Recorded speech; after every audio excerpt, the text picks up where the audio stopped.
I wrote a program to detect and track colors in Python using computer vision.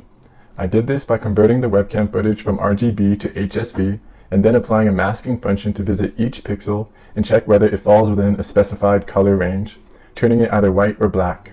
After that, I simply drew the smallest box that contains all of the white pixels on the screen. We'll start out by installing the required dependencies and importing OpenCV into our project. Then, we're going to load the webcam into the program and create a while loop to capture each frame of the video.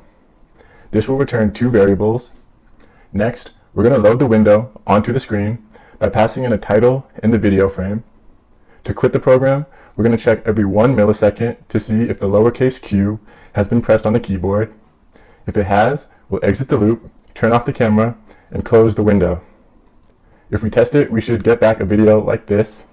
Now, let's define two values in the HSV color space to represent the range of colors we want to detect. In order to do that, we first have to convert the webcam footage from RGB to HSV, and then we're going to apply a masking function to create a binary black and white image that highlights all the pixels that belong to the color we want to track. This method takes the HSV image along with the lower and upper limits of the color we want to isolate. In order to get these two values, we have to write a function called getLimits that returns the exact interval of the target color. As you can see, in this function, we input a color, convert it to HSV, then define two values called lower limit and upper limit that represent the lower and upper limits of the given color, and output exactly two values as a tuple.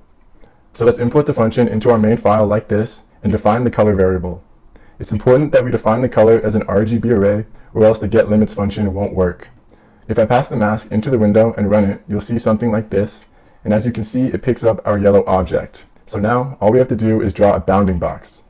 This is where I'm going to use the pillow library that I imported earlier.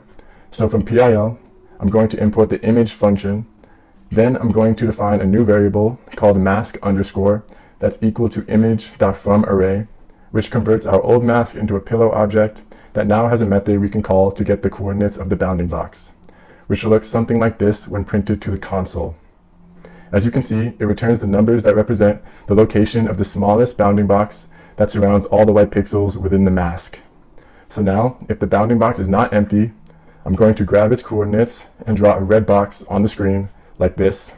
And now, if I replace the old mask with this one and run the program, we should see that it works and is now tracking objects that match our specified color.